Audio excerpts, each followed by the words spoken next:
नमस्कार दोस्तों, स्वागत है आपका विद्याकुल अकेडमी पे।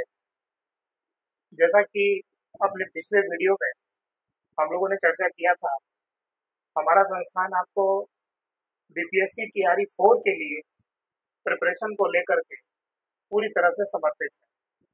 मुझे संस्थान ने ये जिम्मेदारी दी है कि मैं पीजीटी हिस्ट्री के लिए आपकी तैयारी को आगे बढ़ाऊं। इस दिशा में हम लोगों ने अपने पहले वीडियो को कल शूट किया था, आप तक पहुंचा था, जिसमें गोल्डन 20 के नाम से हम लोगों ने एक सीरीज को स्टार्ट किया है, जिसमें प्रीवियस ईयर्स के जो क्वेश्चन पेपर्स हैं, यानी कि टीआरई 1 से हम लोगों ने वीडियो को स्टार्ट किया। पहला सीरीज आपको 20 प्रश्नों की श्रृंखला के रूप में प्राप्त हुआ है। आज हम लोग उस क्रम को आगे बढ़ाते हुए 20 प्रश्नों की अपनी एक नई श्रृंखला को शुरू करने जा रहे हैं। दोस्तों, इस चीज को एक बार मैं सुनिश्चित करना चाहूंगा, ये कहने को तो 20 प्रश्न है, लेकिन हर एक प्रश्न में कम से कम 8 से 10 प्रश्न और छुपे हुए हैं। ऐसे में आप इसको केवल 20 प्रश्नों के रूप में न देखें, बल्कि ये करीब करीब 150 से 200 प्रश्नों की आपकी तैयारी को करवाएगा। तो चलिए हम लोग शुरू करते हैं अपनी अगली सीरीज को। प्रश्न संख्या 61। प्रश्न ये कह रहा है कि 1575 ईस्वी में अकबर ने कहां पर इबादत खाना स्थापित किया था। यानी कि प्रश्न का जो जुड़ाव है ये है अकबर से। वर्ष भी दिया हुआ है 1575 ईस्वी, और इबादत खाने को स्थापित करने के लिए स्थान पूछा जा रहा है कि किस स्थान पर अकबर ने इसका निर्माण करवाया था। आपके विकल्प आपके सामने हैं। ए इलाहाबाद के किले में, बी लाहौर के किले में, सी आगरा के किले में, या डी एक से अधिक या इनमें से कोई नहीं।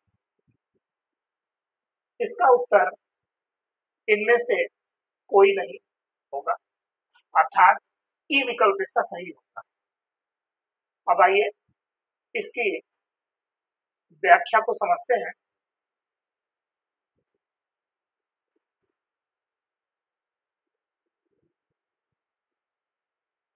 सबसे पहली बात तो ये समझ लें कि इबादत खाने का जो निर्माण है, जो स्थापना है, यह अकबर ने क्यों करवाया था। इबादत खाने का उद्देश्य था कि धर्म को लेकर के विभिन्न जो उसके पहलू हैं, अकबर उनको गहराई से समझना चाहता था।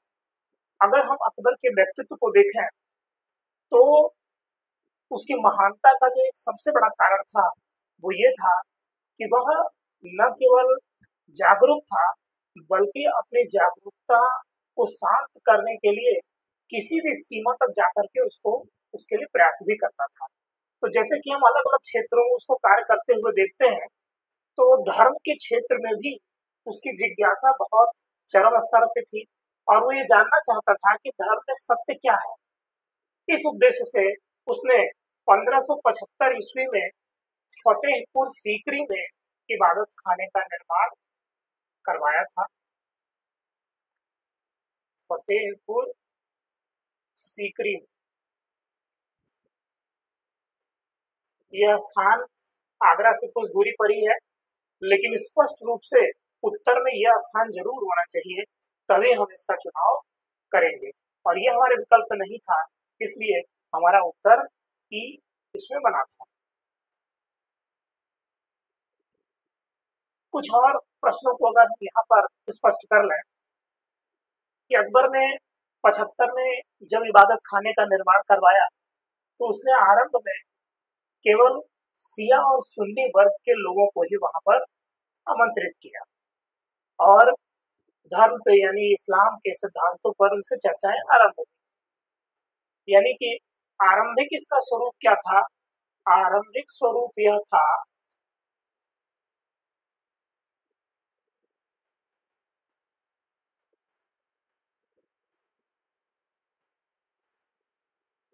कि इस्लाम पर वह अपनी समझ को विकसित करना चाहता था। उसने यह निर्धारित किया कि प्रत्येक बृहस्पतिवार, प्रत्येक सप्ताह के बृहस्पतिवार की सायं यानी शाम के समय ये चर्चा शुरू होती थी और कभी कभी ये चर्चाएं शुक्रवार की सुबह तक चली जाया करती थी। यानी कि उन चर्चा में वो इतना ज्यादा लीन हो जाता था कि यह चर्चाएं बढ़ती चली जाती थी। बाद में हम देखते हैं कि 1578 में जाकर के अकबर ने इस इबादत खाने को अन्य धर्मों के लिए भी खोल दिया, अन्य धर्म के लिए भी खोल दिया। यानी कि इसमें हिंदू भी जा सकते हैं, इसमें जैन भी जा सकते हैं, इसमें पारसी भी जा सकते हैं, इसमें ईसाई भी जा सकते हैं। अब यहाँ पर क्या बात सामने आती है कि 75 से 78 तक उसने इस्लाम के विभिन्न बिंदुओं को समझा और 78 में अन्य धर्मों को समझने के लिए उसने सभी को इबादत खाने में आमंत्रित किया। ये प्रयास उसका धर्म की गहराई को, धर्म के विभिन्न पहलुओं को जानने के लिए किया। अब अगर इसके परिणाम को हम समझने का प्रयास करें कि इसका परिणाम क्या हुआ, सबसे पहला परिणाम तो हम ये देखते हैं कि चूंकि हमेशा से धर्म के ऊपर जो अधिकार था एक विशेष वर्ग का रहा था। जैसे कि इस्लामिक जगत में बात करें तो उलेमा वर्ग हुआ करता था। ऐसे में उलेमा वर्ग को ये लगा कि हमारे क्षेत्र में एक तरह की दखल, तो इसको अकबर के इस प्रयास को उलेमा वर्ग ने पसंद नहीं किया। इससे क्या हुआ कि अकबर को अपयश मिला, यानी कि उसकी बुराई की गई, उसकी आलोचना किया गया। एक तो यह परिणाम हुआ। दूसरा, जिस उद्देश्य से अकबर ने इसको आरंभ किया था, क्या सत्य की खोज, सत्य की खोज, क्या वो इसमें सफल रहा? तो हम कह सकते हैं कि हाँ, उसे जो अपनी जिज्ञासा थी वह काफी हद तक वह शांत करने में सक्षम हुआ। वो इस बात को जान पाया कि सभी धर्मों में मूल सत्य एक ही है, बस साधन अलग अलग है। सभी धर्म एक ही जगह पहुंचते हैं, बस सबके जो तरीके हैं वो अलग अलग। तो हम कह सकते हैं कि अपनी सत्य की खोज की जिज्ञासा को वह काफी हद तक शांत कर पाया और वह और विकसित हो पाया, समझदार हो पाया। इसी क्रम में हम देखते हैं कि 1581 में उसने इबादत खाने को आंशिक रूप से और 1582 में पूर्ण रूप से बंद कर दिया।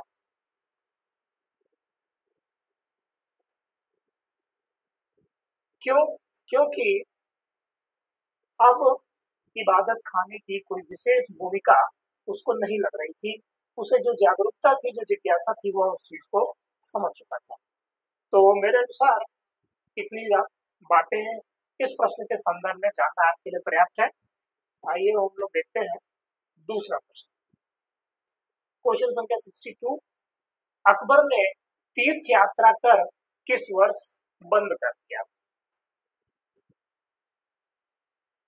यह प्रश्न भी अकबर पर है।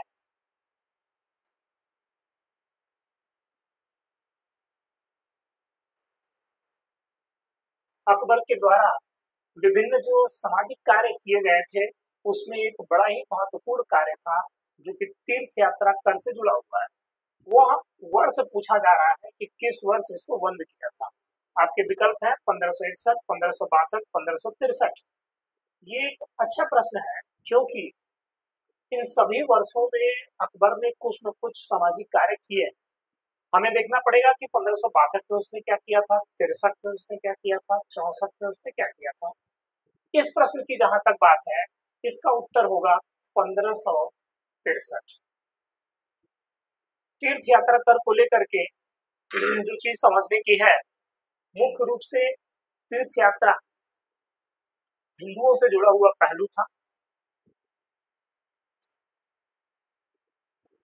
इस कर से करीब करीब 1 करोड़ रुपए की आय राजस्व के रूप में प्राप्त हुआ करती थी। अर्थात अगर ये कर समाप्त हो रहा है तो राजस्व का नुकसान हो रहा है। उसके बाद भी अकबर ने इस कर को समाप्त किया था। 1 करोड़ राजस्व जो है इससे प्राप्त होता था। वर्ष था 1563। ये तो तथ्यात्मक बात हो गई, ये बात यहाँ स्पष्ट हो रही है।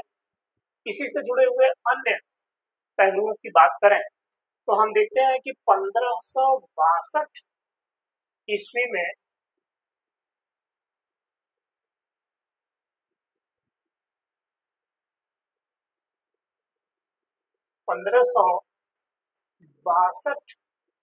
में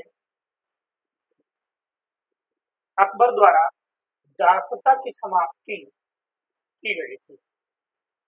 दासता की समाप्ति। इसी प्रकार से 1564 ईस्वी में जजिया, जो कि हिंदुओं पर लगाया जाता था, जजिया की समाप्ति अकबर के द्वारा कर दी गई थी। फिर कुछ अन्य अगर अकबर के सामाजिक कार्यों को देखा जाए, इसे हम अगर एक सामान्य रूप से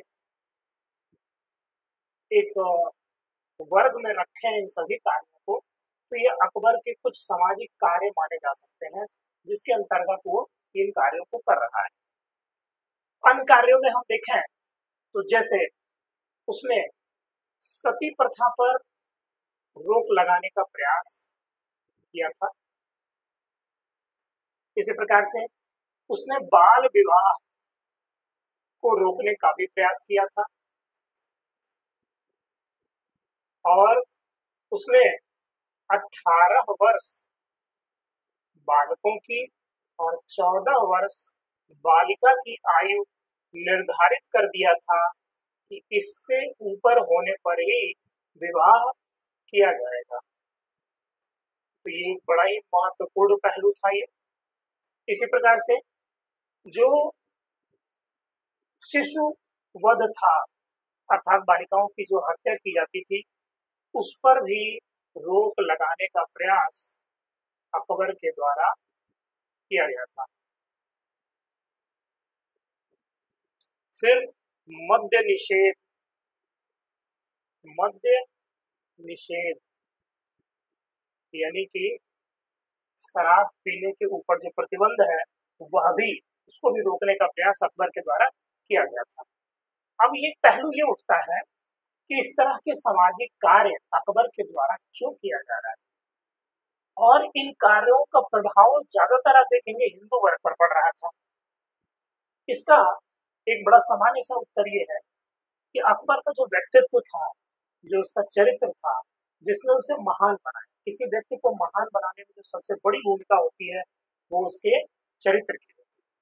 इसलिए इमाइल दुर्खीम एक बड़े समाजशास्त्री रहे हैं, उनका कहना था कि व्यक्ति व्यवस्था का निर्माण करता है और बाद में व्यवस्था व्यक्ति का निर्माण करती है। अगर हम एक बार स्वयं में एक अच्छे चरित्र का निर्माण कर पाए तो बाद में वही चरित्र हमारा निर्माण कर देता है। अकबर के चरित्र में कुछ ऐसी विशेष गुण थे जिसने उसको महान बना दिया। जैसे सबसे बड़ी विशेषता उसकी यह थी कि वह जागरूकता का स्तर उसमें बहुत ज्यादा था। दूसरा, महत्वाकांक्षी था। तीसरा, उसकी सोच में बृहदता थी, बड़े आयामों में सोचता था, या आप कहें बिग हार्टेड था, बड़े हृदय का व्यक्ति था। इन सभी गुणों के साथ जब अकबर 1556 में 14 वर्ष की आयु में गद्दी पर बैठा था, 1560 तक तो वो बैरम खान के निर्देश में ही कार्य कर रहा था। 60 के बाद उसे कुछ थोड़े अवसर प्राप्त हुए थे, हालांकि उसके बाद भी 4 वर्षों तक हरम का प्रभाव उसके ऊपर था।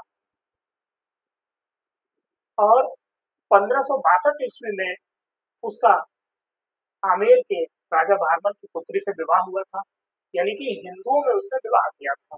वो इस बात को बहुत अच्छी तरह से बहुत कम आयु में समझ गया था कि अगर भारत में उसे लंबा और सुदृढ़ शासन स्थापित करना है तो बिना हिंदुओं के सहयोग के वह स्थापित नहीं हो सकता है। ऐसे में उसे कुछ ऐसे स्टेप लेने पड़ेंगे, कुछ ऐसे कार्य करने पड़ेंगे जिससे हिंदुओं के हृदय को जीता जा सके, उन्हें अपने नजदीक लाया जा सके। और आप इन सभी कार्यों को देखेंगे, यह उसके इसी सोच को आगे बढ़ाते हुए दिखेंगे। चलिए अब हम लोग देखते हैं अपने अगले प्रश्न को। हमारा अगला प्रश्न है प्रश्न संख्या 63। वह सिख गुरु कौन था जिन्हें औरंगजेब के शासनकाल में मौत के घाट उतार दिया गया? प्रश्न है सिख गुरु पर, शासनकाल है औरंगजेब का, और मौत के घाट उतारने पर प्रश्न किया गया है। आपके विकल्प हैं हर राय, हरकृष्ण, गोविंद सिंह, या उपयुक्त में से एक से अधिक या इनमें से कोई नहीं।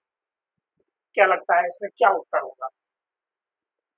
इसका उत्तर होगा इनमें से कोई नहीं, अर्थात ई विकल्प इसका सही होगा। क्यों ई विकल्प सही होगा? सिख गुरुओं में जो 9वें गुरु थे, गुरु तेग बहादुर,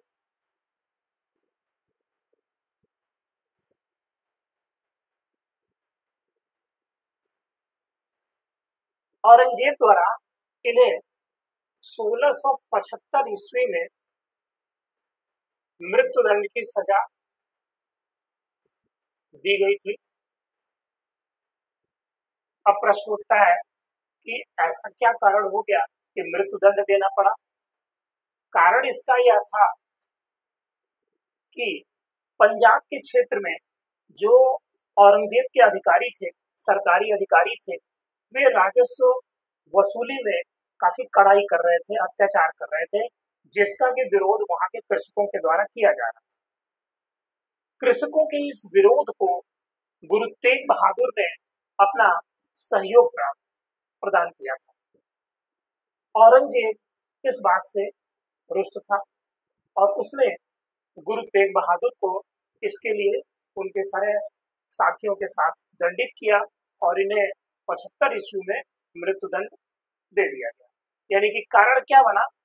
कारण ये बना कि पंजाब में जो अधिकारी थे उनके अत्याचार का विरोध, यह वह कारण बना। अब इसका परिणाम क्या हुआ? चलिए, औरंगजेब ने कदम ले लिया और 9वें गुरु को उसने मृत्युदंड दे दिया। इसका परिणाम ये हुआ कि 10वें गुरु जो कि गोविंद सिंह थे,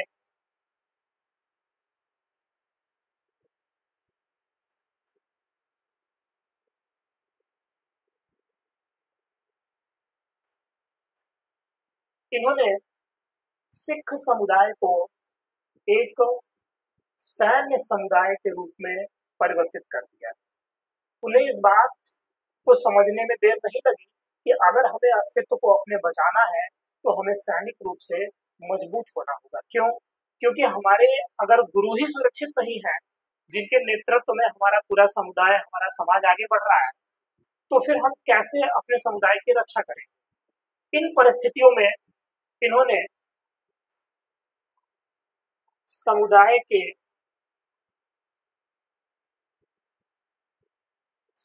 को सैनिक रूप से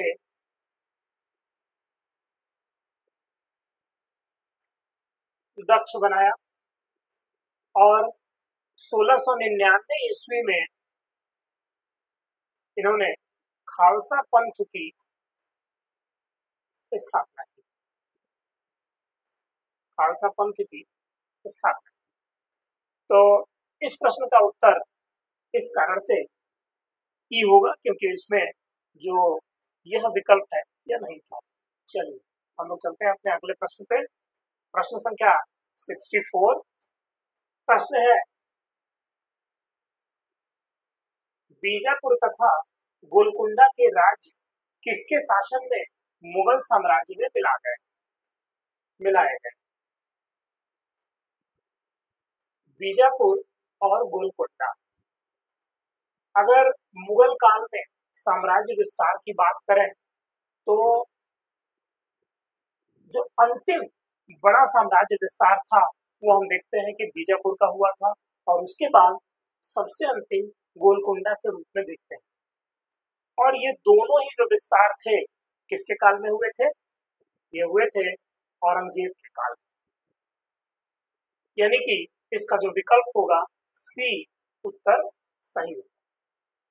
इस क्रम में इसकी व्याख्या को हम लोग समझें।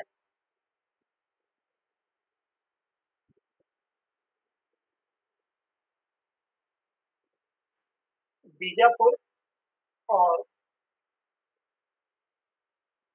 गोलकुंडा, बीजापुर की विजय औरंगजेब के द्वारा 1686 ईस्वी में किया गया था।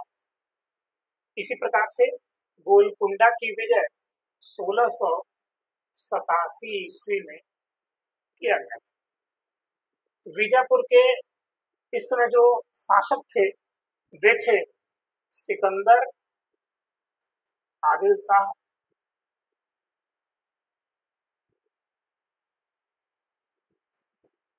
सिकंदर आदिल शाह। सिकंदर आदिल शाह के ऊपर औरंगजेब का आक्रमण हुआ। उसने स्वेच्छा से मतलब युद्ध हुआ। उसके बाद उसने अधीनता को स्वीकार कर लिया। इन्हें खान की उपाधि दी गई और पेंशन दे दिया गया। 1 लाख रुपए का पेंशन इनको प्रदान कर दिया गया, जिससे कि ये अपना आगे का गुजर बसर करते रहे। इसी प्रकार से गोलकुंडा के संदर्भ में हम देखते हैं कि अबुल हसन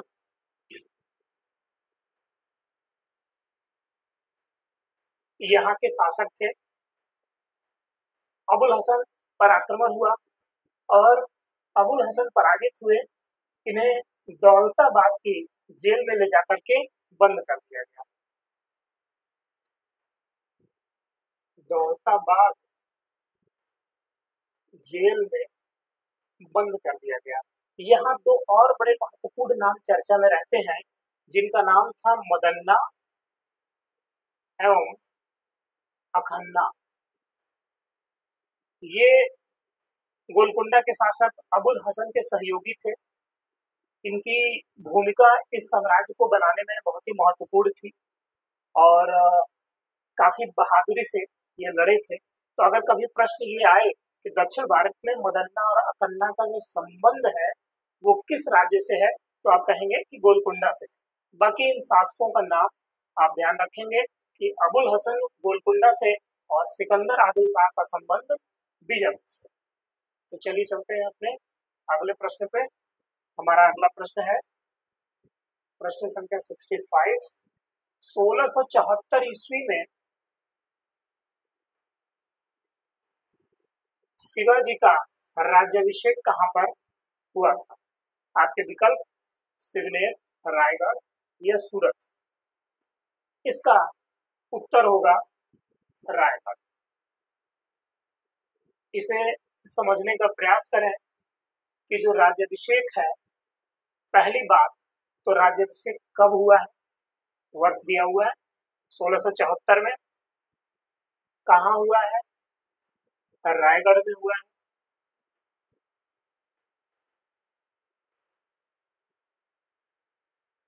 महत्वपूर्ण बात यह है कि शिवाजी का राज्याभिषेक एक ही वर्ष में 2 बार कराया गया था। ये इसलिए बड़ा महत्वपूर्ण और इंटरेस्टिंग पहलू हो जाता है क्योंकि ये जानना पड़ेगा पहली बात तो ये कि इतना देर में राज्याभिषेक क्यों हुआ। दूसरी बात ये कि एक ही वर्ष में 2 बार राज्याभिषेक क्यों करना पड़ा। तो हम इसको अलग से इस बात को समझ लें कि जो प्रथम राज्याभिषेक था इनकी क्या परिस्थितियां थी और जो द्वितीय राज्याभिषेक था उसकी क्या परिस्थितियां थी। प्रथम की जहां तक बात है, यह राज्याभिषेक जून 1674 ईस्वी में बनारस के एक विद्वान थे गंगा भट्ट, इनके द्वारा यह राज्याभिषेक कराया गया था। यही अगर इस प्रश्न की बात कर लें कि शिवाजी का जो राज्याभिषेक है इतना विलंब, क्योंकि 26 में जन्म के पश्चात यानी 1626 में जन्म के पश्चात 1644 से इनकी विजयों की यात्रा शुरू हो जाती है। 65 के बाद ये काफी शक्तिशाली हो जाते हैं। 1665 के बाद फिर 74 में जाके राज्याभिषेक क्यों। इसमें एक स्थिति यह उत्पन्न हुई थी कि चूंकि शिवाजी क्षत्रिय वर्ण से नहीं थे और उस समय पूरे महाराष्ट्र में महाराष्ट्र धर्म की स्थापना का प्रयास कर रहे थे, नए राज्य के निर्माण का प्रयास कर रहे थे। ऐसे में क्षत्रिय न होने के नाते जो धार्मिक वर्ग था या एक बड़ा समुदाय था वो इस बात को लेकर के विरोध कर रहा था कि शिवाजी शासक किस तरीके से बन सकते हैं तब जबकि वह क्षत्रिय नहीं। ऐसे में शिवाजी को पहले अपनी स्थिति को मजबूत करना पड़ा, जो कि औरंगजेब के विरुद्ध उन्होंने दिखाया। दक्षिण की विभिन्न शक्तियों के विरुद्ध उन्होंने अपने आप को स्थापित किया, अपनी सैन्य शक्ति को मजबूत किया और जब वे एक बार मजबूत स्थिति में स्थापित हो गए तब जाकर के उन्होंने इस को राज्याभिषेक को अपने करवाया। और हिंदू पादशाही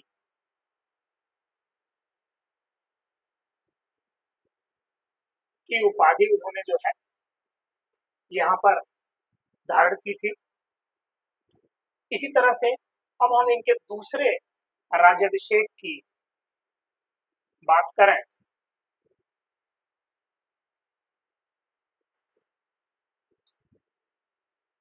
शिवाजी का जो द्वितीय राज्याभिषेक है यह क्यों हुआ और कब हुआ।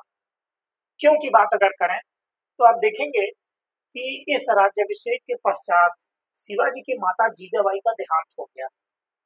माता जीजाबाई का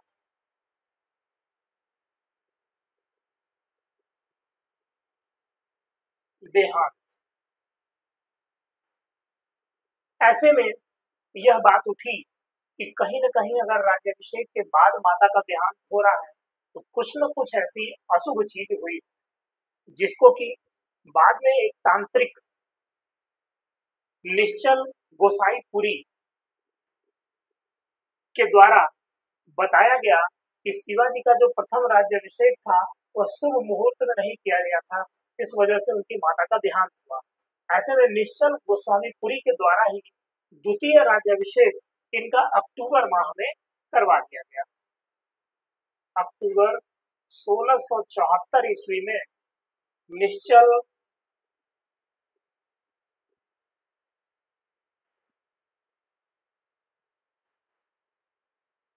गोसाईपुरी द्वारा, जो कि एक तांत्रिक था, ये जो है एक तांत्रिक थे और तांत्रिक विधि से ही इन्होंने शिवाजी के जो द्वितीय राज्याभिषेक है उसको संपादित किया था। तो यहाँ हम लोगों ने देख लिया कि राज्याभिषेक कहाँ पे हुआ था, 2 बार जो राज्याभिषेक हुआ था इसको भी समझ लिया, किन परिस्थितियों में प्रथम में देरी हुई और क्यों दोबारा राज्याभिषेक करना पड़ा इसको भी हमने समझ लिया। आइए चलते हैं अपने अगले प्रश्न पे। प्रश्न संख्या 66। प्रश्न है, चित्तौड़ पर अधिकार करने के बाद अलाउद्दीन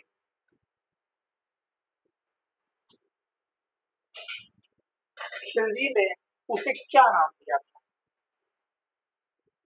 चित्तौड़ पर अधिकार। आप लोग कमेंट में इस बात का, इस प्रश्न का उत्तर दे सकते हैं कि चित्तौड़ पर आक्रमण किस वर्ष में हुआ था। जल्दी से कमेंट में आंसर दें। मेरे अनुसार इस प्रश्न का जो उत्तर होगा, इनमें से कोई भी नहीं उत्तर होगा, अर्थात उत्तर ई। क्यों उत्तर ई होगा? देखिए, पहली बात तो चित्तौड़ पर अलाउद्दीन खिलजी का आक्रमण कब हुआ है? 1303 ईस्वी। चित्तौड़ पर जिस राजा का शासन था वो कौन थे? राणा रतन सिंह। राणा रतन सिंह। आक्रमण के पश्चात अलाउद्दीन खिलजी विजयी हुआ और चित्तौड़ पर उसका अधिकार हो गया। क्योंकि उसका पुत्र भी उसके साथ में था, जिसका कि नाम था खिज्र खां, यानी कि अलाउद्दीन खिलजी के पुत्र का नाम क्या था? खिज्र खां। जब अलाउद्दीन खिलजी ने चित्तौड़ पर अपना अधिकार कर लिया, तब खिज्र खां को उसने यहाँ पर छोड़ दिया शासन करने के लिए, और उसी के नाम पर चित्तौड़ का नया नाम पड़ गया खिजराबाद। खिजराबाद। तो क्या लगता है, खिजराबाद कहीं विकल्प में है? नहीं है। आदिलाबाद है, जलालाबाद है, फिरोजाबाद है, लेकिन खिजराबाद नहीं। तो ध्यान रहे, क्योंकि खिज्र खां उसके पुत्र का नाम था और उसके पुत्र के नाम पर ही इस शहर का नाम पड़ा खिजराबाद, जो कि चित्तौड़ पूर्व में हुआ करता था। चित्तौड़ एक और कारण से हम लोग जानते हैं। एक पुस्तक है पद्मावत, जिसके रचनाकार कौन है आप कमेंट बॉक्स में बता सकते हैं कि पद्मावत के जो रचनाकार हैं वो कौन है और किस वर्ष में, किस समय में यह रचना की गई थी। पद्मावत के रचनाकार हैं जायसी, और यह रचना है 16वीं शताब्दी के मध्य की, यानी कि 16th सेंचुरी के मिड में इसको लिखा गया था। पद्मावत में रानी पद्मिनी की जो कहानी है उसको चित्तौड़ से ही जोड़ा गया है, और ये कहा गया है कि वो राणा रतन सिंह की पत्नी थी, अद्वितीय रूप से बहुत ही खूबसूरत थी, और अलाउद्दीन खिलजी का उनपे दिल आ गया था, और उसके आक्रमण का एक बड़ा जो कारण बना था वो ये है। लेकिन इसका एक कॉन्ट्रडिक्शन, इसका कॉन्ट्रडिक्शन यह है कि अमीर खुसरो अलाउद्दीन खिलजी के साथ में इस अभियान में उसके साथ में था। अमीर खुसरो ने बहुत सारी किताबों को लिखा, जिसमें उसकी एक पुस्तक है खजाइनुल फुतूह। खजाइनुल फुतूह में अमीर खुसरो ने अलाउद्दीन खिलजी के विभिन्न जो सैन्य अभियान है, उसके जो युद्ध है, उसके बारे में विस्तृत विवरण दिया है। लेकिन पद्मावती को लेकर के उसने कहीं भी इसका कोई जिक्र नहीं किया है। तो ऐसे में एक व्यक्ति जो उसका प्रत्यक्ष दृष्टा है, जिसके सामने वह युद्ध हो रहा है और वह लेखन में बहुत निपुण है, उसने जो लेखन किया है उसमें दृष्टिकोण भी उसका ऐतिहासिक है। वो विभिन्न घटनाओं को क्रम से लिख रहा है, कई तथ्यों को प्रस्तुत कर रहा है, लेकिन रानी पद्मिनी की कहानी को उसने कहीं उसमें नहीं जोड़ा है। जबकि बाद में जो जायसी हैं, जो कि एक साहित्यकार है, कवि हृदय है, इनके द्वारा पद्मावत में इस बात को कहा गया है। तो अब मैं ये आपके विवेक पे छोड़ता हूँ या आपके शोध पर छोड़ता हूँ कि आप पता लगाएं कि इसमें वास्तविकता क्या थी। तो चलिए अब हम लोग देखते हैं अपने अगले प्रश्न को। प्रश्न संख्या 67। प्रश्न है, आगरा के निकट सिकंदरा में किस मुगल शासक का मकबरा है? मुगल शासक की बात की गई है, आर्किटेक्चर क्या है, मकबरा, और आगरे के निकट सिकंदरा की चर्चा इसमें किया गया। तो बड़ा ही आसान और स्पष्ट प्रश्न है कि इस प्रश्न का उत्तर होगा विकल्प सी, यानी कि अकबर। सिकंदरा आगरे से कुछ ही दूरी पर है, आगरा जिले में नहीं आता है, कुछ ही दूरी पर है, और 1605 ईस्वी में जब अकबर की मृत्यु हुई अतिसार के कारण, तत्कालिक कारण तो ये था कि अतिसार रोग उसे हुआ था, जिस वजह से 1605 ईस्वी में उसकी मृत्यु हो गई थी। हालांकि अगर इसके कारणों की हम लोग बात कर रहे हैं तो उसमें एक पहला पहलू तो यह है, दूसरा हम यह भी देख सकते हैं कि अंतिम समय में अकबर अपने पुत्र सलीम से बहुत दुखी था, यानी कि जिसको कि हम जहांगीर के नाम से भी जानते हैं, सलीम से दुखी था। देखिए, इसका बड़ा व्यवहारिक कारण है।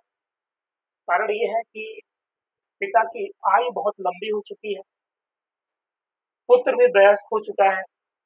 पुत्र चाह रहा है कि कब पिताजी गद्दी से हटें और हम गद्दी को प्राप्त करें। पिताजी गद्दी से हट नहीं रहे, हटेंगे कैसे? महान शासक अकबर, और उनको हटा सकता कौन है? ऐसे में उसकी उत्कंठा शासन प्राप्ति की बढ़ती जा रही थी, और उत्कंठा का स्तर ये हो गया कि वो अकबर के विरुद्ध विरोध भी करने लगा था। चूंकि सलीम की जो पैदाइश है उसके लिए अकबर ने बड़ी मेहनत की थी, बड़े प्रयास किए थे, तब वो हुआ था। उसको बहुत मानता भी था, शेखू बाबा के नाम से बोलता था, इसलिए वो बड़ा दुखी रहता था। और अंत में हम देखेंगे कि अबुल फजल, जो कि अकबर का बहुत ही करीबी था, उनके नवरत्नों में एक हुआ करता था, इनकी जो हत्या है वो जहांगीर के यानी सलीम के कहने पर बुंदेला के द्वारा कर दी गई थी। इस बात से भी अकबर दुखी रहने लगा था। तो कुछ उसकी मानसिक अवस्थाएं इस तरह से थी, और दूसरा लास्ट में हम देखते हैं कि अतिसार रोग के कारण वह परेशान था, जिस वजह से 1605 में उसका देहांत हुआ। देहांत होने के बाद आगरा के किले के नजदीक ही सिकंदरा में उसकी जो मकबरा है वहीं उसको दफना दिया गया। इस तरह से इसकी व्याख्या पूरी हुई, और देखते हैं हम लोग अपने अगले प्रश्न को। प्रश्न संख्या 68, सबसे अधिक मंगोल आक्रमण किसके शासन काल में हुए? प्रश्न पूछा जा रहा है मंगोल आक्रमण के ऊपर, और शासन काल पूछा जा रहा है कि किसके शासन काल में हुआ है। देखिए, मंगोल आक्रमण मध्यकाल की एक बड़ी समस्या रहा है। इल्तुतमिश के समय से ही इसकी शुरुआत हो गई थी, और यह लंबे समय तक 300-400 सालों तक यह प्रक्रिया जारी थी, क्योंकि उस समय मंगोल पूरे सेंट्रल एशिया में, पश्चिमी एशिया तक एक बड़ी शक्ति के रूप में स्थापित हो गए थे। अगर सल्तनत के सभी शासकों की बात किया जाए कि इसके समय सबसे ज्यादा आक्रमण हुए हैं, तो इसका उत्तर होगा इनमें से कोई नहीं। क्यों? क्योंकि वो इल्तुतमिश भी नहीं है, एमबीटी भी नहीं है, जलालुद्दीन खिलजी भी नहीं है, बल्कि वो कौन है? वो शासनकाल है अलाउद्दीन खिलजी का। अलाउद्दीन खिलजी, जिसके समय सर्वाधिक मंगोल आक्रमण किए गए थे। इसका मतलब इसका विकल्प क्या सही होगा? ई, उपयुक्त में से कोई नहीं। अगर मंगोल आक्रमणों की बात करें तो हम देखते हैं कि कुल 6 आक्रमण मंगोलों के इसके समय में हुए थे, अलाउद्दीन खिलजी के समय। अलाउद्दीन खिलजी का जो कार्यकाल था यह 1296 से लेकर के 1316 ईस्वी तक इसका कार्यकाल था। जहां तक इन 6 आक्रमणों की बात है, अगर कुछ महत्वपूर्ण आक्रमणों की बात कर लिया जाए तो इसमें हम देखते हैं कि जो फर्स्ट आक्रमण था, जो कि 1297 1898 में हुआ था। ये हुआ था कादर खां के नेतृत्व में, कादर खां के नेतृत्व में। और इसका जो सामना किया था, वो सामना किया गया था अलाउद्दीन खिलजी के एक बड़े ही महत्वपूर्ण सेनापति था, जिसका नाम था जफर खां। इस पे प्रश्न पूछा भी गया है, दोबारा भी इस पे प्रश्न पूछा जा सकता है। यह बहुत ही ताकतवर, मजबूत सेनापति था और मंगोल आक्रमणों को विफल करने में इसकी सर्वाधिक भूमिका रही थी, जफर खां।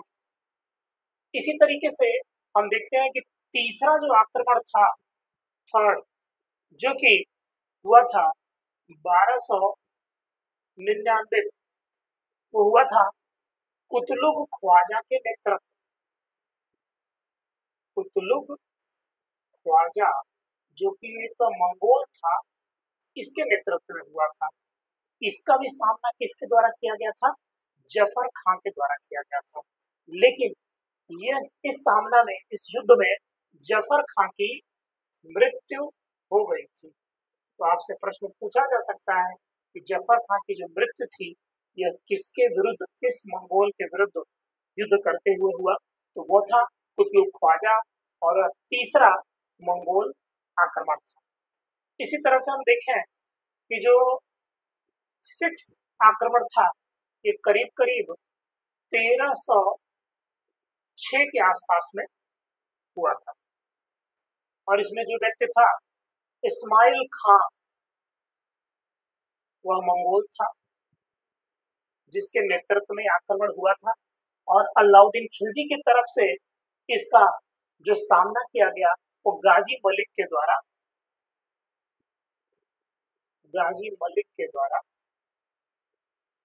किया गया। तो ये कुछ 3 महत्वपूर्ण युद्ध है।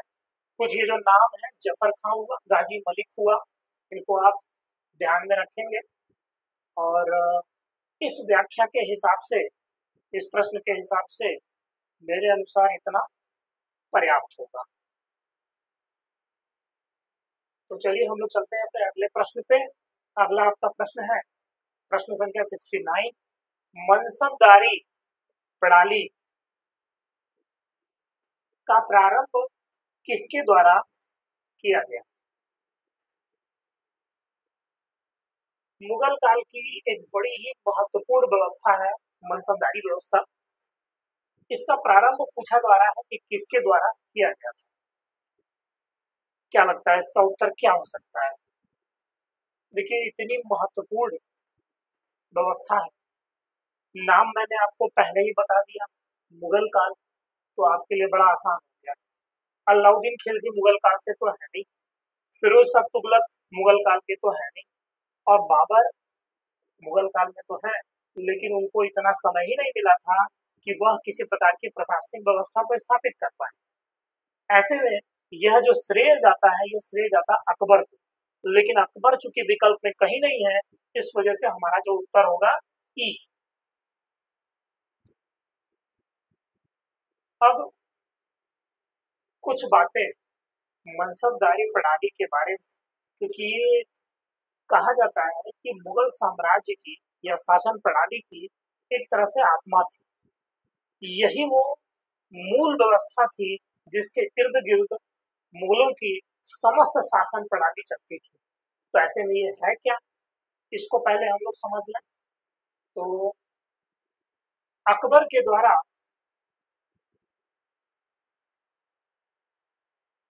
1575 ईस्वी में, या इसमें एक हम लोग करेक्शन करेंगे,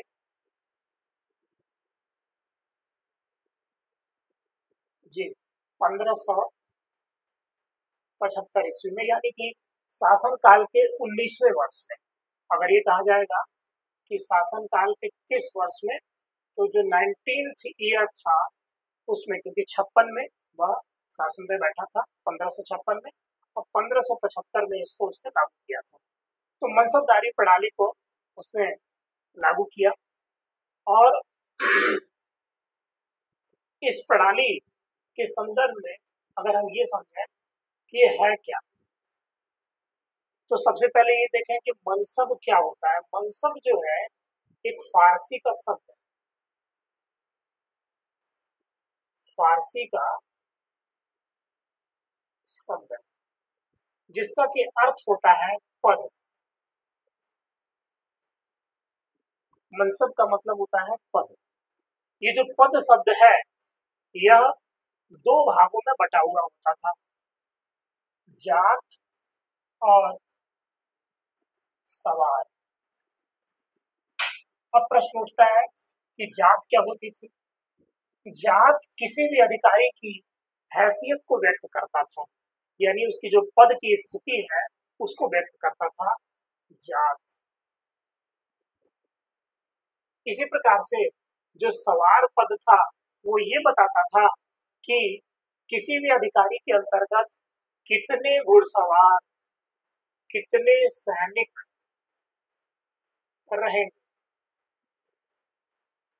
यानी कि सैनिकों की जो संख्या है वो सवार के द्वारा व्यक्त होती थी और किसी अधिकारी की जो जात है वो उसकी हैसियत को बताता था। अब इस व्यवस्था को लागू किस प्रकार से किया गया था मनसबदारी को, इसकी एक प्रणाली है जिसको हम बोलते हैं दशमलव प्रणाली। दशमलव प्रणाली, दशमलव प्रणाली के आधार पर इस व्यवस्था को लागू किया गया था। और इसके अंतर्गत होता क्या था कि सभी मनसबदारों को एक अंक प्रदान किया जाता था, एक अंक प्रदान किया जाता था जिसको कि हम पद के रूप में देखते हैं। जो वो अंक होता था उसमें यह स्पष्ट होता था कि वह किस जात का है और किस सवार का है। जैसे कि 1000 का मनसब है, 2000 का मनसब है, 3000 का है, 5000 का या 7000 का मनसब है। यह जो अंक होता था वही उसकी स्थिति और उसके अंदर आने वाले सवारों की संख्या को स्पष्ट करता था। तो इस तरीके से संक्षेप में हम लोगों ने ये जान लिया कि मनसबदारी व्यवस्था क्या थी, किसने इसको कब लागू किया था और मुगलों के लिए इसकी क्या महत्ता थी। तो चलिए हम लोग चलते हैं अपने अगले प्रश्न पे। प्रश्न संख्या 68 प्रश्न संख्या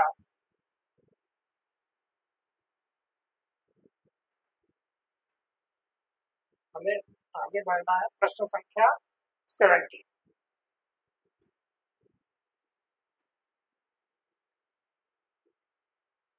प्रश्न संख्या 70 है, व्यपगत के सिद्धांत के आधार पर किस राज्य का सबसे पहले विलय किया गया था। यानी कि पहले हमें ये देखना पड़ेगा कि व्यपगत का सिद्धांत क्या होता था, फिर वो कह रहा है कि किस राज्य का विलय किया गया था। क्या लगता है इसका उत्तर क्या होगा? इसका उत्तर होगा सतारा, यानी ये विकल्प सही होगा। अब प्रश्न उठता है कि व्यपगत का सिद्धांत है क्या। देखिए व्यपगत का सिद्धांत 1848 से 1856 ईस्वी के बीच डलहौजी जो कि गवर्नर जनरल था अंग्रेजों का भारत में, उसके द्वारा इसको लागू किया गया था। यह था क्या? इस सिद्धांत के अंतर्गत किया यह जाता था कि जो भारतीय राज्य है उनका विलय अंग्रेजी राज्य में कर लिया जा रहा था। किस आधार पे? आधार ये था कि कोई भी राज्य अगर उसका राजा, उसके पास स्वाभाविक पुत्र नहीं है, अपना पुत्र नहीं है, तो दत्तक पुत्र वह नहीं ले पाएगा। यानी कि अगर उसका स्वाभाविक पुत्र नहीं है तो वह जो राज्य है वह अंग्रेजों के पास में चला जाएगा। तो यह नैतिक रूप से तो बहुत ही गलत था, क्योंकि उस दौर में गोद लेने की परंपराएं राजाओं के द्वारा की जाती थी। बहुत सारे ऐसे उदाहरण हमको दिखते हैं और वो सामाजिक रूप से स्वीकृत भी था। परंपरा में हमारे यहाँ लंबे समय से चला आ रहा था। लेकिन अंग्रेजों को अपने राज्य का विस्तार करना था, तो कोई न कोई उनको तरीका चाहिए था। तो उन्होंने यानी कि डलहौजी ने इस सिद्धांत को गढ़ा कि व्यक्तिगत के सिद्धांत के माध्यम से हम क्या करेंगे, भारतीय राज्यों को अपने में विलय कर देंगे। और यहाँ आप संक्षेप में इसको क्या के रूप में ये समझ सकते हैं कि स्वाभाविक पुत्र नहीं होने पर राज्य का विलय। स्वाभाविक पुत्र नहीं होने पर राज्य का विलय कर दिया जा रहा था। इसी प्रकार से अब इस तथ्य की जरा व्याख्या किया जाए कि वे कौन से राज्य थे जिनका विलय डलहौजी के द्वारा किया गया था। तो जहां तक बात सतारा की है, यानी कि उदाहरणों को थोड़ा हम देख लें, तो उदाहरण में हम देखेंगे कि 1848 ईस्वी में सर्वप्रथम सतारा का विलय किया गया था।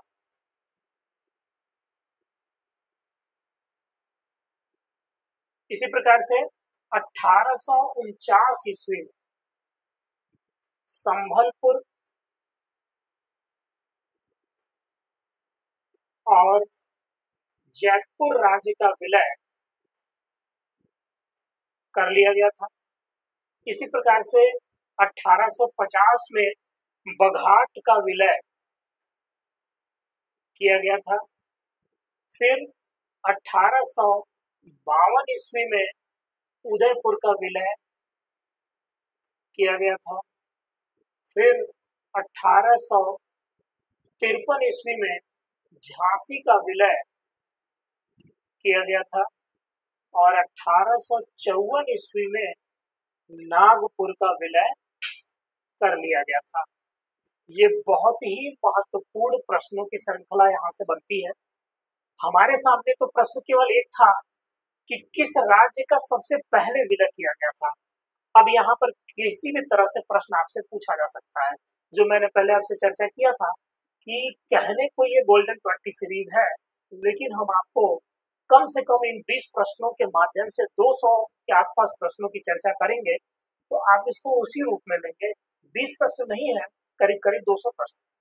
और यहाँ से आप देख सकते हैं कि मैचिंग में भी आपसे क्वेश्चंस पूछे जा सकते हैं, या डायरेक्ट पूछ सकता है कि झांसी का विलय किस वर्ष में किया गया है, अंतिम राज्य जिसका विलय डलहौजी द्वारा किया गया है वो कौन सा था, या किन्हीं भी प्रकारों से।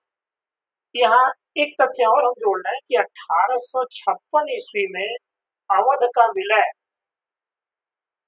भी हुआ था, लेकिन अवध के विलय का जो स्वरूप है वो थोड़ा अलग था। इनका विलय का स्वरूप तो एक जैसा था, क्या व्यपगत का सिद्धांत था, जिसमें कहीं न कहीं जो स्वाभाविक पुत्र का अभाव था उसके कारण हुआ था। अवध के विलय के पीछे जो सबसे महत्वपूर्ण कारण था वो ये था कि कुशासन का आरोप लगा करके इस राज्य का विलय किया गया था, क्योंकि यहाँ पर स्वाभाविक पुत्र वाली समस्या नहीं थी। ब्रिजेश कादिर जो है वो यहाँ पर पुत्र अवध में था, वह उत्तराधिकारी था, इस वजह से समस्या नहीं थी।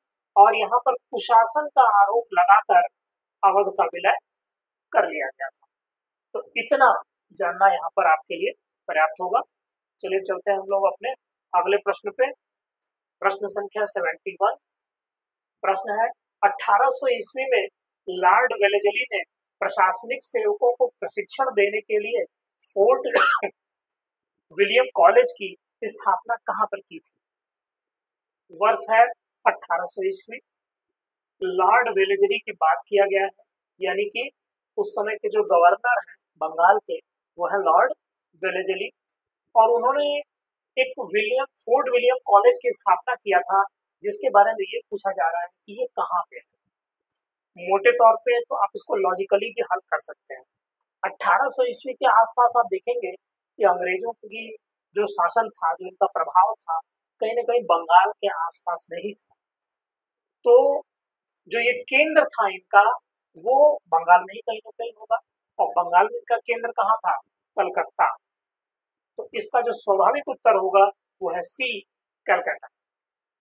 अब इस कॉलेज के विषय में एक दो तथ्य जो आपको जानने चाहिए वो ये है कि अंग्रेज जब भारत में आ रहे हैं तो उन्हें आवश्यकता ऐसे प्रशासनिक अधिकारियों की थी कि जो न केवल ब्रिटिश संसद द्वारा पारित जो शासन प्रणाली है, जो नियम है, जो उनको निर्देश दिए जा रहे हैं उनको वो जानते हो, बल्कि वे भारत की भी अच्छी समझ रखते हैं।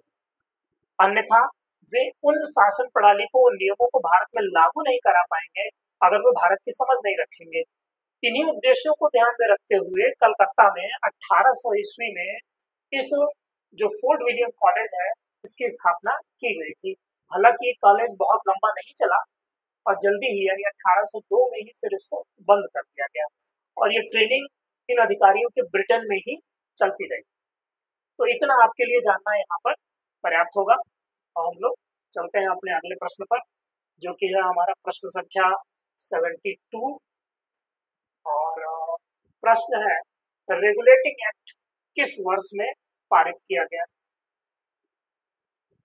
रेगुलेटिंग एक्ट का वर्ष पूछा जा रहा है।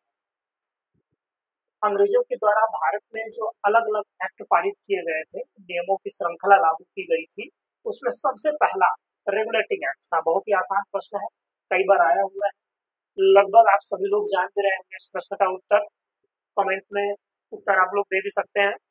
क्या लगता है इसका उत्तर क्या होगा, ए, बी या सी? इसका उत्तर होगा बी, यानी कि 1773 ईस्वी। तो एक दो बातें जो इस एक्ट से संबंधित है इसको हम लोग अगर समझ लें कि ये एक्ट क्यों लाया गया और इसके लाने से क्या परिवर्तन हुआ। जहां तक प्रश्न क्यों का है कि क्यों इस एक्ट को लाया गया, तो आप देखें कि प्लासी के युद्ध यानी 1757, बक्सर का युद्ध यानी 1764 के बाद अंग्रेजों ने 1764 से लेकर के 1772 के बीच में पूर्वी भारत और उत्तरी भारत के बड़े क्षेत्र पर न केवल अपना वर्चस्व बना लिया था, यहाँ की शासन प्रणाली को अपने कब्जे में ले लिया था। इन चीजों की जानकारी जब ब्रिटिश संसद को हुई, ब्रिटेन के लोगों को हुई, उन्हें कहीं न कहीं इस बात से डर लगा कि ऐसा ना हो कि ब्रिटेन की एक कंपनी जिसको हमने मान्यता दिया है कि तुम भारत में जाके व्यापार करो, और वो ब्रिटेन से बड़े क्षेत्र में अगर कब्जा कर लेगी तो वो हमसे ऊपर ना हो जाए। ऐसे में हमें कुछ न कुछ ऐसे नियम जारी करने पड़ेंगे कि जो कंपनी है वो हमारे अधीन रहे। यानी कि मूल रूप में अगर इस बात को हम कहें तो हम ये कह सकते हैं कि ब्रिटिश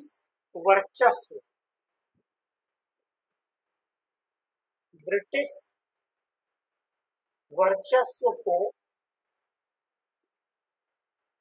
कंपनी पर बनाए रखने, ये एक बड़ा आधार जो है बना था। दूसरा, चूंकि जो 1765 से लेकर 1772 का दौर था, यह अंग्रेजी कंपनी का पर्सिवल स्पेयर में से लूट का काल कहा है। मतलब कि भ्रष्टाचार अपने चरम पे पहुंच गया था। जो अधिकारी थे, कर्मचारी थे, वे व्यक्तिगत तौर पर लाभ कमा रहे थे और उस धन को अपने घर यानी ब्रिटेन में भेज रहे थे। यानी वो लाभ कंपनी को भी नहीं हो रहा था, वो लाभ व्यक्तिगत रूप में हो रहा था। तो इस भ्रष्टाचार को ठीक करने के लिए, यानी कंपनी में फैले हुए जो भ्रष्टाचार है इसको ठीक करने को लेकर के भी, कंपनी के भ्रष्टाचार को ठीक करने को लेकर के भी इस एक्ट की जरूरत महसूस की जा रही थी। अब इसका परिणाम क्या हुआ? परिणाम यह हुआ कि भारत में पहला बंगाल का जो गवर्नर है वो देखने को मिला, यानी कि जिसका नाम था वॉरेन हेस्टिंग।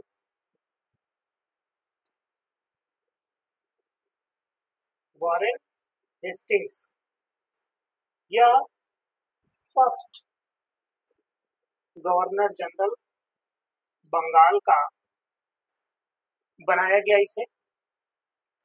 दूसरा, वॉरेन हेस्टिंग की एक काउंसिल बना दी गई जिसमें 4 सदस्य नियुक्त कर दिए गए, यानी कि इसकी काउंसिल में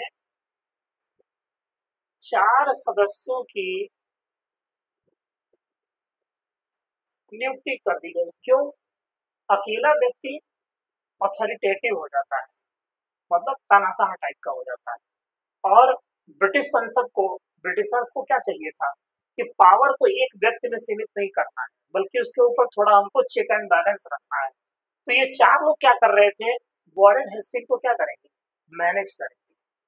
तो ये सारे परिणाम हम जो है देखने को पाते हैं इस रेगुलेटिंग एक्ट के माध्यम से। प्रावधान इसके बहुत लंबे हैं, बट यह है कि मूल रूप से जो तत्कालिक बात थी वो हम लोगों ने यहाँ पर समझ लिया है। चलिए अब चलते हैं अपने अगले प्रश्न पर।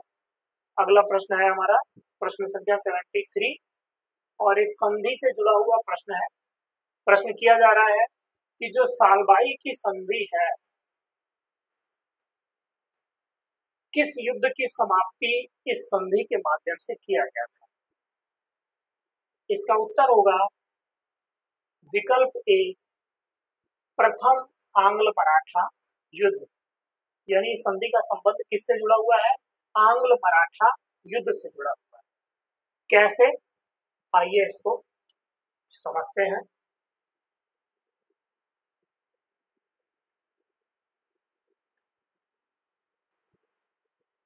प्रथम आंग्ल मराठा युद्ध का अगर समय हम लोग देखें तो ये समय है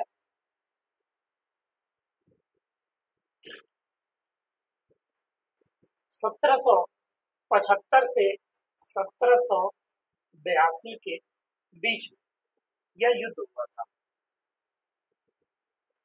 इस युद्ध की जो शुरुआत है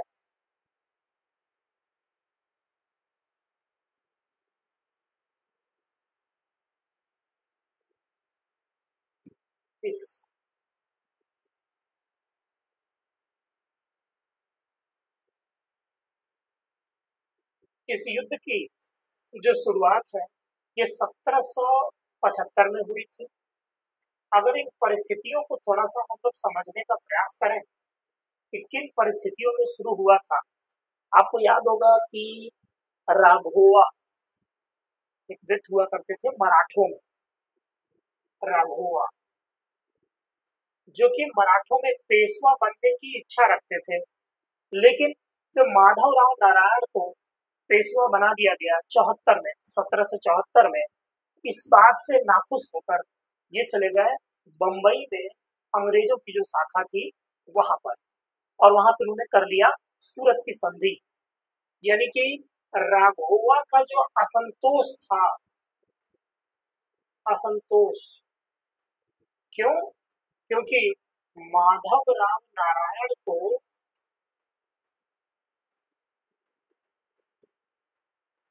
बना दिया गया था पेशवा, जिस कारण से ये चले गए थे बंबई में अंग्रेजों के पास, और वहां इन्होंने कर लिया था अंग्रेजों से सूरत की संधि, जिसके के बाद अंग्रेजों ने इनका साथ दिया और मराठों से युद्ध आरंभ कर दिया।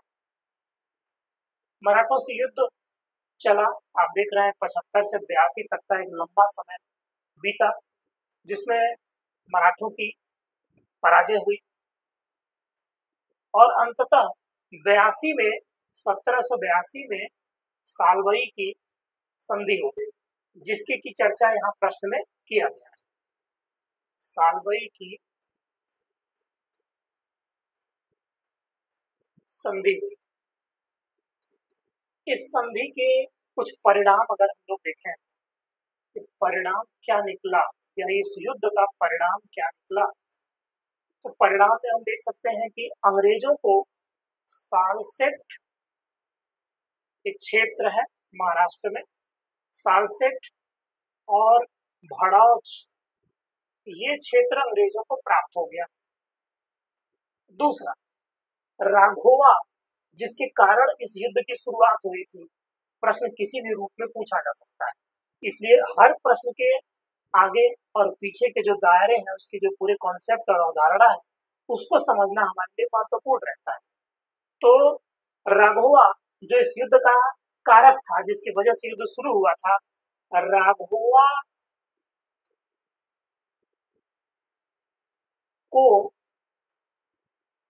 को सहयोग देने के लिए अंग्रेजों को रोका गया कि अंग्रेज अब क्या करेंगे, राघवा का सहयोग नहीं करेंगे। ये संधि की शर्तें थी कि सहयोग नहीं करेंगे कौन, अंग्रेज। और तीसरी जो महत्वपूर्ण बात थी वो ये थी कि माधवराव नारायण को पेशवा स्वीकार कर दिया गया। माधवराव नारायण को पेशवा स्वीकार कर दिया गया। ये इस संधि के कुछ परिणाम थे। तो इतनी बातें यहाँ जानना हमारे लिए पर्याप्त होगा। अब आइए चलते हैं हम लोग अपने अगले प्रश्न पे। प्रश्न संख्या 74 प्रश्न है, कलकत्ता, जिसको कि अब कोलकाता कहा जाता है, मेडिकल कॉलेज की स्थापना किसके द्वारा किया गया था? पूर्ण रूप से तथ्यात्मक प्रश्न है। कलकत्ता में मेडिकल कॉलेज की स्थापना किसके द्वारा किया गया है, इस पे प्रश्न पूछा जा रहा है। क्या लगता है इसका उत्तर कौन होगा? Lord Amherst, Lord Canning, Lord Elgin first? मेरे अनुसार इसका उत्तर इन तीनों में से कोई नहीं है। इसका मतलब विकल्प ई सही होगा, इनमें से कोई नहीं। फिर इस कॉलेज की स्थापना कब और किसने की, इसको भी देखना पड़ेगा। इस कॉलेज की स्थापना हुई है 1835 ईस्वी में। और आपको पता हो कि 1835 ईस्वी में जो भारत का यानी कि कंपनी का भारत में जो गवर्नर जनरल था वो था Lord William Bentinck. Lord William Bentinck बड़ा ही महत्वपूर्ण नाम है। बहुत सारे कार्य इसने किए हैं, कई कार्य भारतीयों के फेवर में भी रहे, इसलिए ये काफी चर्चित रहते हैं। इन्हीं के द्वारा 1835 ईस्वी में कलकत्ता में इस मेडिकल कॉलेज की स्थापना किया गया है। अब अगर बात लॉर्ड विलियम बेंटिक की चली है तो कुछ बातें इनके संदर्भ में और जाननी चाहिए। क्या क्या, दो तीन बातें और जान लेते हैं। जैसे 1800, देखिए अगर इनकी कार्यकाल की बात करेंगे तो 1828 से लेकर के 36 तक इनका कार्यकाल था। 1829 ईस्वी में जो इनका बहुचर्चित कार्य था, जिसके लिए इनकी प्रशंसा की जाती है, कि सती प्रथा पर रोक इन्होंने जो है लागू कराया था। फिर आप देखेंगे कि 1833 ईस्वी में दासता उन्मूलन अधिनियम इनके समय जो है पारित हुआ था। दासता उन्मूलन अधिनियम, हालांकि एक बात ध्यान रहे कि ये पारित तो जरूर हो गया था लेकिन लागू नहीं हो पाया था। तो लागू कब हुआ था? ये लागू हुआ था 1843 में। अगर ऐसा कभी प्रश्न आए कि दासता उन्मूलन अधिनियम किसके द्वारा लागू किया गया है, ये लागू किया गया है 1843 में लॉर्ड एलन बरो के द्वारा। एलन बरो के द्वारा। और पारित कब हुआ था? 1833 ईस्वी में लॉर्ड विलियम बेंटिक के समय। एक और इनका महत्वपूर्ण कार्य देखें, इनके काल से पहले जो कोर्ट लैंग्वेज थी यानी जो शासकीय भाषा थी वो फारसी थी। लॉर्ड विलियम बेंटिक वो पहला गवर्नर जनरल था जिसने कि अंग्रेजी को कोर्ट लैंग्वेज बनाया, अंग्रेजी को शासन की या शासकीय भाषा बनाया। पहले क्या थी? फारसी, क्योंकि मुगलों का समय था और मुगलों ने फारसी को बढ़ावा दिया था। इसी तरह से इनके समय एक और बड़ा महत्वपूर्ण पहलू जिसकी चर्चा होती है मैकाले के रूप में, ये नाम बड़ा चर्चित रहा। पूरे मॉडर्न इंडिया में और आज भी इनका नाम लिया जाता है। बल्कि मैकाले की संतान करके कुछ भारतीयों की आलोचना की जाती है। जो लोग ज्यादा पाश्चात्य सभ्यता की बात करते हैं, अंग्रेजीपन की बात करते हैं, अंग्रेजी पढ़े लिखे होने की बात करते हैं, तो उनको हम लोग एक व्यंग्य के रूप में मैकाले की संतान बोल देते हैं।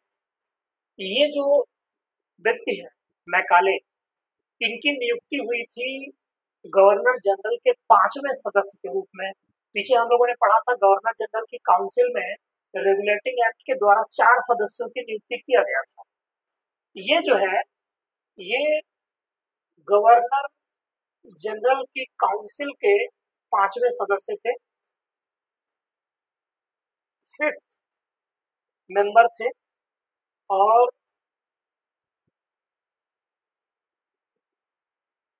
इनकी नियुक्ति विधि सदस्य के रूप में की गई थी, यानी कि ये लॉ मेंबर के रूप में इनकी नियुक्ति हुई थी। तो ये कार्य तो इन्होंने किया ही अपना विधि वाला। इसके साथ में दूसरा कार्य इनका ये था, शिक्षा के क्षेत्र में जो एक शिक्षा की समिति बनी थी उसकी अध्यक्षता इन्होंने किया था, और यह निर्धारित किया था कि भारत में जो शिक्षा होगी उसका पैटर्न क्या होगा, उसकी पॉलिसी क्या होगी, जो सरकारी खर्च है शिक्षा के ऊपर वो किस शिक्षा पर किया जाएगा और कहाँ किया जाएगा। तो इन्होंने अंग्रेजी शिक्षा को बढ़ावा दिया और उन्हीं तौर तरीकों को, जो ब्रिटिश तरीके थे, उन्हीं से भारत में शिक्षा की प्रणाली को आगे बढ़ाया। यानी कि जो अंग्रेजी भाषा ज्ञात भारतीय हैं, जिनके ब्लड में तो भारतीयता है, लेकिन उनके दिखने में, उनके संस्कार में जो उनका दिखावा है उसमें वो पाश्चात्य दिखते हैं। ऐसी जो फौज है ये मैकाले के द्वारा तैयार की गई थी। तो इतना जानना आपके लिए इसमें पर्याप्त है। अब चलते हैं हम लोग अगले प्रश्न पे, जो कि है हमारा प्रश्न संख्या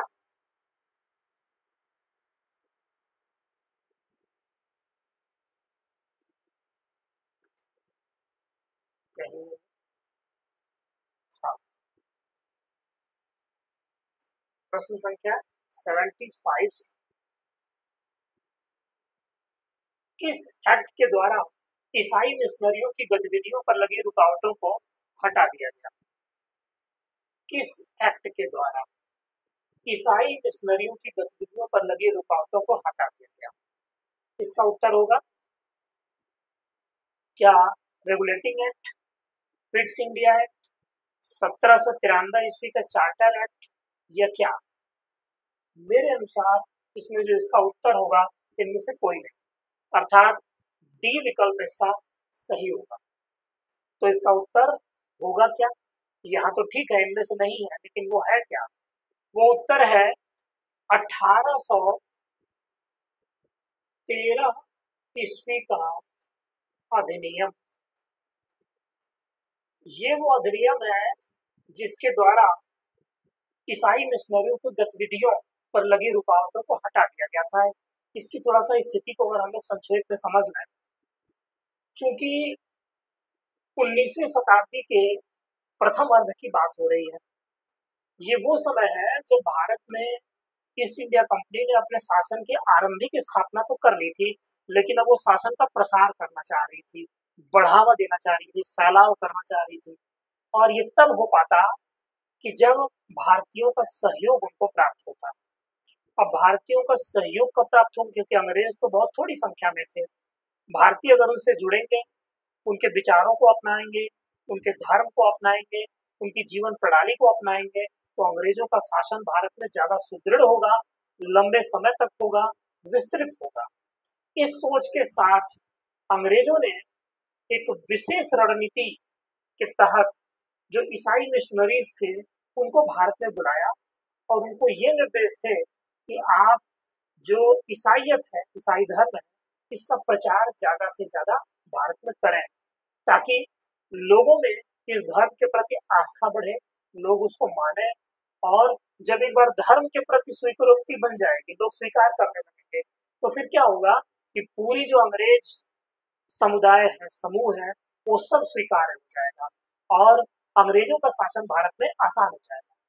तो इस चीज के अंतर्गत जो है, इस कारण से, यानी कि अगर हम कारण की बात करें तथ्य तो ये हो गया कि 1813 ईस्वी के अधिनियम में ये किया गया था। कारण क्या था? अंग्रेजी साम्राज्य की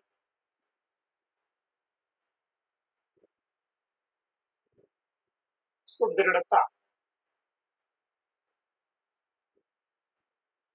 यानी कि अंग्रेजी साम्राज्य को जो मजबूत बनाने का आधार था, उसको लेकर के यह कार्य किया गया था। तो चलिए हम लोग चलते हैं अपने अगले प्रश्न पे।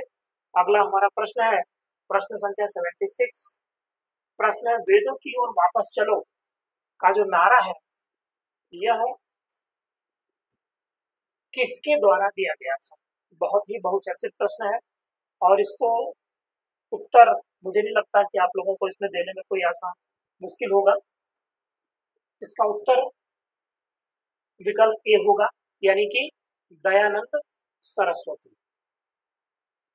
अगर इसकी व्याख्या को समझें कि दयानंद सरस्वती ने ऐसा जो वाक्य है क्यों दिया था, तो इसके पीछे इनकी जो सोच है इसको समझना पड़ेगा।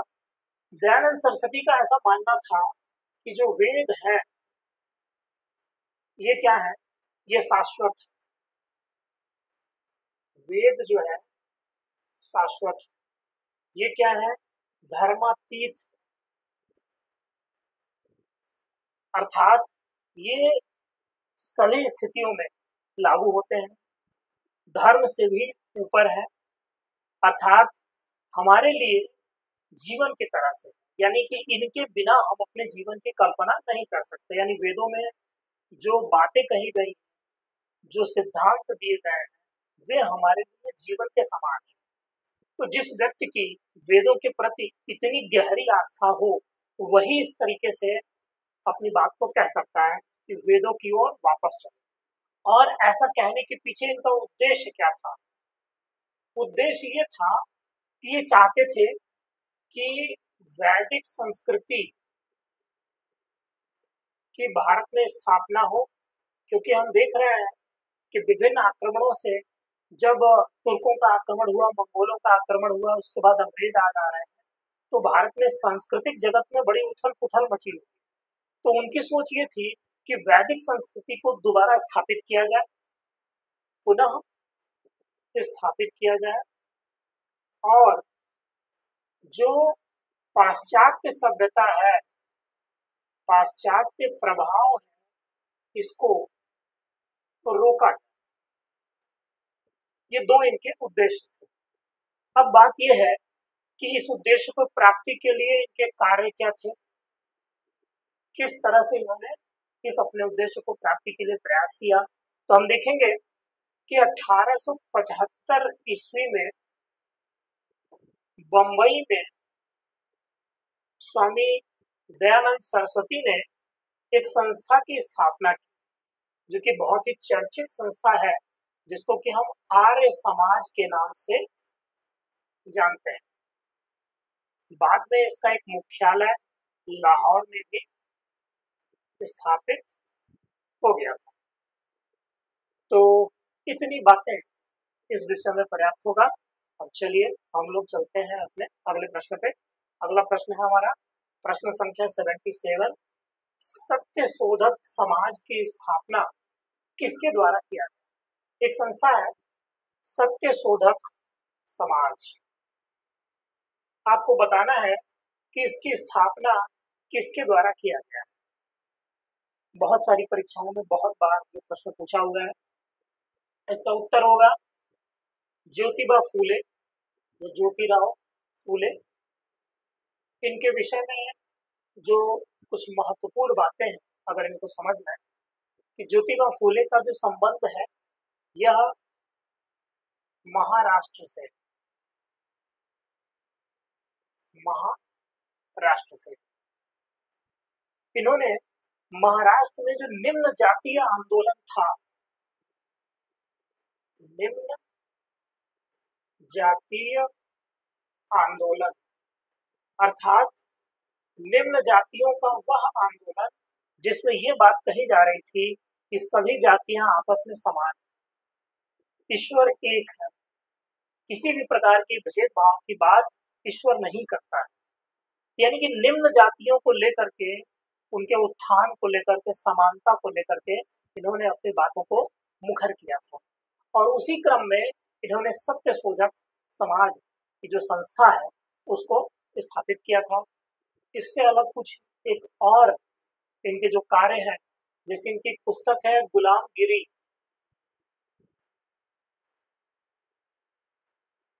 गुलामगिरी। इसी तरह से एक और इनकी पुस्तक है हु वर द शूद्राज। अगर ऐसा कभी प्रश्न आए कि गुलामगिरी तो बहुत सारे लोगों को ध्यान भी रहता है, प्रसिद्ध पुस्तक है। हु वर द शूद्राज, ये जो पुस्तक है यह भी जो ज्योतिबा फूले हैं इनसे संबंधित है। तो चलिए हम लोग देखते हैं अपने अगले प्रश्न को। प्रश्न संख्या 78, जिसका आधार है इल्बर्ट बिल विवाद के समय वायसराय कौन था। इल्बर्ट बिल विवाद के समय वायसराय के बारे में पूछा जा रहा है। इसका उत्तर होगा लॉर्ड रिपन। इल्बर्ट बिल विवाद के समय लॉर्ड रिपन जो है यह भारत के वायसराय थे। अगर इस काल को देखा जाए तो 1880 से लेकर के 1884 ईस्वी तक जो रिपन है यह भारत के वायसराय थे। इन्हीं के समय इल्बर्ट जो है इनके विधि सलाहकार थे। विधि सलाहकार इल्बर्ट के द्वारा ही 1883 ईस्वी में इस बिल को प्रस्तुत किया गया था। और इस बिल में बात क्या कही गई थी कि अंग्रेज यानी जो यूरोपीय हैं उनके मामलों की जो सुनवाई है वह भी भारतीय मजिस्ट्रेट कर सकते हैं। यानी कि भारतीय मजिस्ट्रेट यूरोपीय लोगों की या यूरोपीय मामलों की सुनवाई कर सकते हैं। इस बिल के आते ही अंग्रेजों में खलबली मच गई। खलबली ये थी कि उनके अंदर हमेशा से एक सुपीरियरिटी कॉम्प्लेक्स था कि भारतीय तो निम्न नहीं होते, तो ऐसा कैसे हो सकता है कि यूरोपियों के मामलों की सुनवाई कोई भारतीय मजिस्ट्रेट करेगा। ऐसे में सारे अंग्रेज एक हो गए और उन्होंने इस बिल का विरोध कर दिया। इसीलिए इसको व्हाइट रिवॉल्यूशन भी बोला जाता है। यानी कि इस बिल के विरोध में, इस बिल के विरोध में जो एक आवाज थी उसको व्हाइट रिवॉल्यूशन या सफेद विद्रोह की संज्ञा भी दिया जाता है। इसका परिणाम क्या हुआ? परिणाम ये हुआ कि 84 में इस बिल को संशोधित कर दिया गया और उससे ये सारे जो क्लॉज थे उसको हटा दिया गया। यानी एक अच्छे उद्देश्य से इसको लाया गया था, जिसमें भारतीयों को महत्व दिया गया था, लेकिन इस विरोध के नाते इसकी वापसी कर दी गई। तो इतना जानना इसमें पर्याप्त होगा। आइए चलते हैं अपने अगले प्रश्न पर, जो कि है प्रश्न संख्या 79। प्रश्न है कि poverty and un British rule in India किसके द्वारा लिखी गई। यानी कि एक पुस्तक की बात की जा रही है इसमें, poverty and un British rule in India किसके द्वारा लिखा गया है। इसका उत्तर होगा दादा भाई नौरोजी। व्याख्या के क्रम में इस बात को हम लोग समझ सकते हैं कि ये बात है 1600 एक, इसमें संशोधन करते हैं।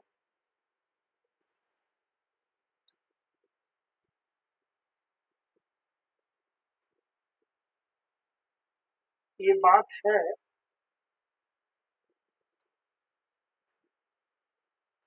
1867 की। लंदन में एक मीटिंग हुई थी ईस्ट इंडिया एसोसिएशन की। ईस्ट इंडिया एसोसिएशन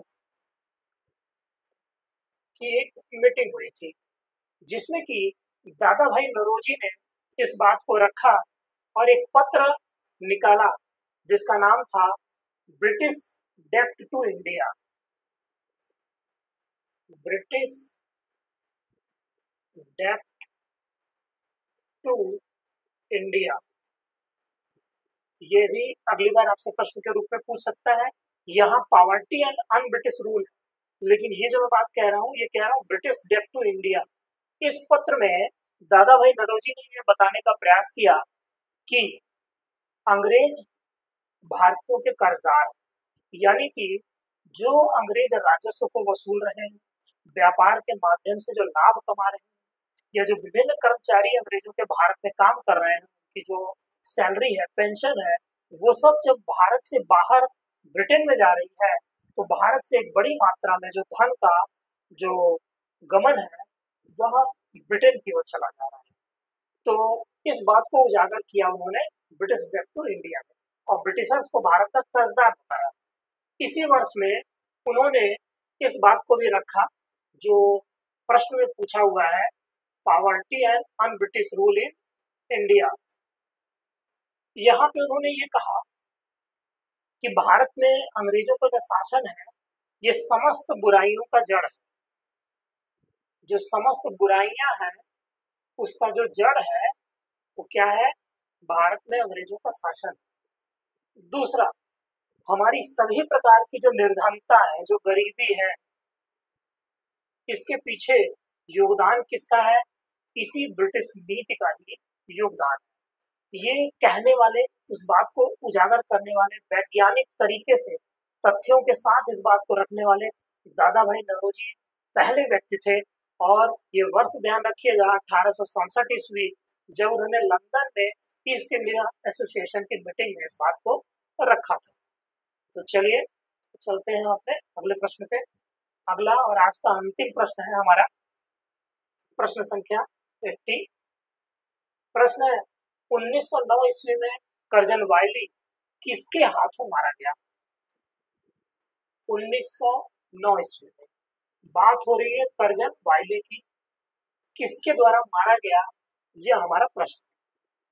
उत्तर के लिए जो 3 विकल्प हैं, दामोदर चापेकर, मदन लाल ढींगरा या अनंत कन्हेरे, इसका उत्तर होगा मदन लाल ढींगरा, यानी बी विकल्प इसका सही होगा। व्याख्या के क्रम में हम देखें, कर्जन वाइली जो कि ब्रिटिश सरकार के राजनीतिक सलाहकार थे, ब्रिटिश सरकार के राजनीतिक सलाहकार थे और इनके द्वारा भारत में अलग अलग पदों पर अपने कार्य किए गए थे। 1909 ईस्वी में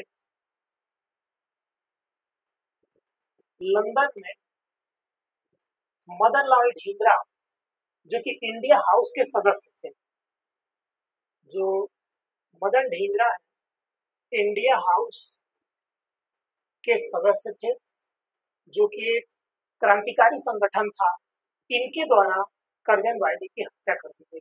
इसके पीछे कारण क्या बताया गया? कारण ये बताया गया कि वो ये मानते हैं कि अंग्रेजों का जो भारत में शासन है उसका वो विरोध करना चाहते थे, उस विरोध का एक तरीका था। और चूंकि जो कर्जन वाइली थे वह लंदन में एक खास तरह का सम्मेलन चल रहा था, उस सम्मेलन में कर्जन वाइली भी थे, मदन लाल ढींगरा भी थे, और इस विरोध को, अंग्रेजों के भारत में शासन का जो विरोध था उसको दर्शाने के लिए प्रतीक के रूप में इन्होंने इनकी हत्या कर दिया था। और इसी वर्ष 1909 में ही अगस्त माह में, यानी जुलाई की ये घटना है, जबकि मदन लाल ढींगरा ने इनकी हत्या किया था जुलाई में, और अगस्त में इनको फांसी की सजा दे देंगे। तो आज हमारी गोल्डन 20 श्रृंखला के अंतर्गत 20 प्रश्नों की जो सीरीज थी वो यहाँ समाप्त होती है। आशा करता हूँ कि ये सीरीज आपको अच्छी लग रही होगी, आपके लिए उपयोगी लग रही होगी। अपने तीसरे क्रम में 20 प्रश्नों की जो नई श्रृंखला है इसमें फिर आपसे कल मिलूंगा, और ये सारे जो टीआरई 1, टीआरई 2 और टीआरई 3 के पेपर्स हैं इनको सॉल्व कराने के बाद मॉडल आंसर पेपर्स भी मेरे द्वारा आपको करवाया जाएगा। तो जुड़े रहें हमारे चैनल से। बहुत बहुत धन्यवाद।